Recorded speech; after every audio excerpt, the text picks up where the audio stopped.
And we're back. Next boss fight I'm going to be covering is Plant 42, which is probably the longest boss fight in this game as far as this particular category goes. Beat him, we're going to be using the same trick that we used to beat Elder Crimson and Yawn. So you're going to have to use Pump Cancel with the shotgun. But this fight, there's a couple things you have to worry about. One, you don't have a lot of ammo to work with, and he takes, I believe, 11 or 12 shots to take down. So you have to make every shot count. If you run out of ammo, the run is over. That's it. That's a restart. Secondly, you have to worry about the vines hitting you, and they have a very weird, janky hitbox. That's the best way I can describe it. Best way to dodge that is just stay in the corner on the staircase. And lastly, you have to worry about the acid, but you'll see what I mean when we get past this book puzzle.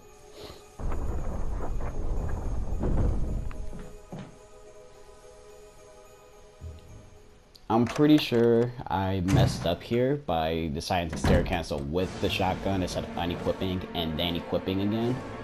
Because of that, normally when you come up these stairs, you can get up to 4 shots before the Plant 42 puts his pedal back down. But I think I got 3 because I was too slow on the stair cancel since I did it with the shotgun.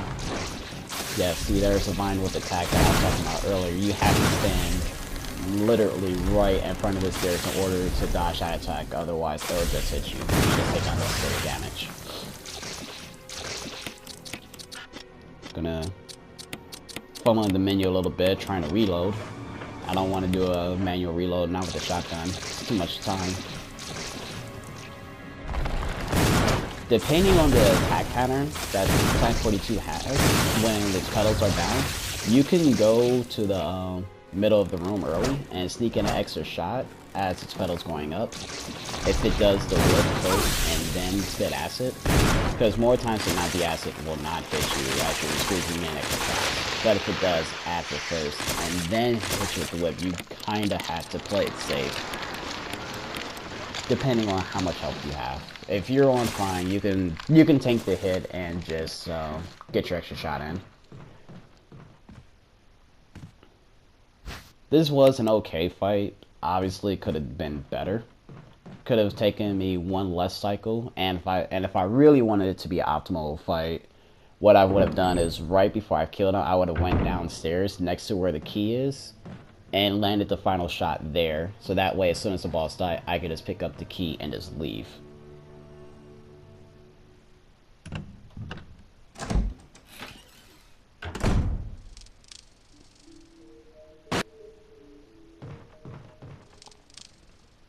Now that's out of the way, we're heading right back to the mansion with the shield key and pick up the 2 books and the battery.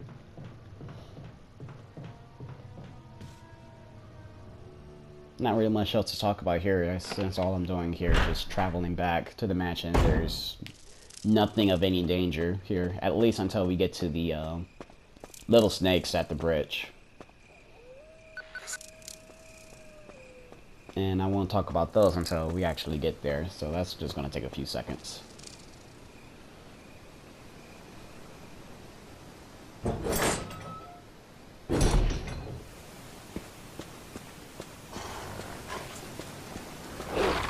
The dogs here will always be slow to react to you since they're asleep, so as soon as you get on the elevator, they're right in front of you, but you can just leave before they bother to do anything. These snakes right here are pretty harmless. It's these set of snakes right here that can potentially poison you and can really fuck up your run. The snake that bit me has the least amount of chance of poisoning you as opposed to the snakes on the right side of the path. Those snakes for some reason has a higher percentage of poisoning you. Normally you would have a mixture of a green and blue herb just in case you got bit, and that way you can just heal right away. But I decided not to play it safe and just skip all that. Take a peculiar path by hugging to the right side first and then just run straight down the middle, and you will dodge most of the snakes. if not all of them. Since we're in the cap lobby, I have to pick up these shotgun shells and the self-defense knife to play it safe against the zombies to turn on the power for the elevator. And I picked up the shotgun shells for the hunters that we're about ready to see.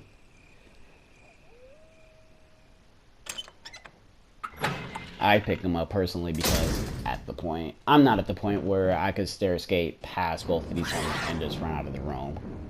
That's way too hard. So I have to play it extremely safe and kill the first hunter and then stair escape. As you're gonna see here. Okay, this hunter right here, 2 to 3 shots. Knock this one down. Now, if I was nice, I would have stair skated while screaming, "Hold my dick!" But no, see, I got hit right there. That could have been dangerous. That could have been death right there if the hunter decided to do his other attack. So I just made a beeline straight for the room. Honestly, I think if I wasn't carrying the shotgun still, I could have made it. Since I'm in here with 2 first aid sprays, I don't think I'd bother picking up that green herb. Just because I could take enough hits to the point where, as long as I'm not crippling, even if I get on danger, I'm fine.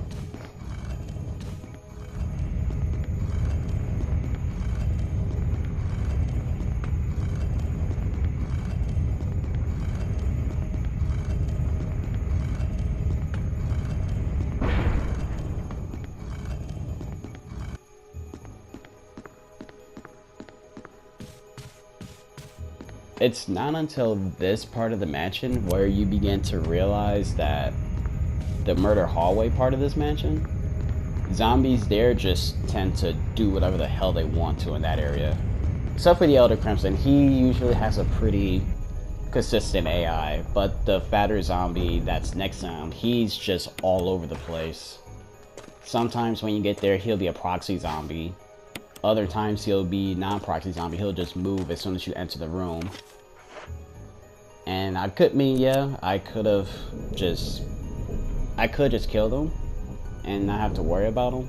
But I need to save this ammunition for the snake. If I was playing on normal percent though, I would have taken out all the zombies in our area except for the Crimson and just dodge him. He's not that much of a threat. These zombies now here are, because I have to be so conservative with my ammunition. I think I dodged this zombie here on my first try. It's on the way back that I get bit. Yeah, he's another zombie that's really hard to dodge, not because of the small corridors, just because of the camera angle is so obnoxious to deal with. And I guess we were on different elevations, even though I'm pretty sure that ground is even. So I don't know why the zombie spat at me, but I'm glad it did. Otherwise, that would have been another bite and a self-defense item that I did not want to use. Yeah, that zombie we passed by also is just another random zombie that has another random pattern. There are times where, just like that, he'll come right towards me, and then other times he would just go the opposite direction, and you run right past him for free.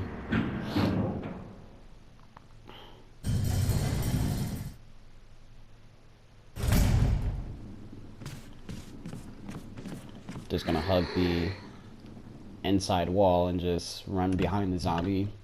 Works almost every time. Very rarely is he actually ever faces you, and very rarely is he not on the outside part of the wall.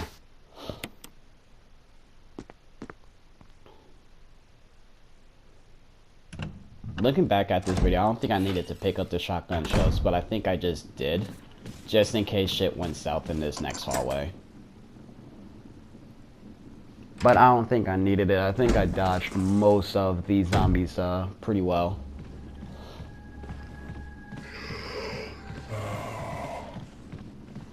Yep, there's the Elder Crimson right there. He's a proxy. He won't really attack until you trigger the camera angle. It's when he first moves at you, he has 2 different attacks. He has a swipe that he did to me, and he has a grab. The swipe doesn't do a lot of. The swipe, surprisingly enough, doesn't do a lot of damage. It's probably the weaker of the two, and it's probably the easier of the two to avoid. You just hug the right side of the wall and cut the corner before the swipe becomes active. But I cut the corner too early and ended up getting hit. Here we go again. Here's Yawn for the second time. We're gonna squeeze off 4 shots right here with the shotgun, thanks to pump canceling. After the third shot, Yawn back to the corner, get another shot, climb down the ladder. Here, we're just gonna unload the rest of the shotgun shells on him. Doesn't, want to close the distance. Just unload as fast as possible. I even missed the third pump cancel, or the second pump cancel. But there he goes, there's flag 42. This time, he doesn't get to play the game. We had control of him since the first shot. Even playing the game normally, he's a lot easier to deal with in this room because you're able to see him and you have way more room to work with. And of course you have a stronger weapon to deal with too, instead of the handgun.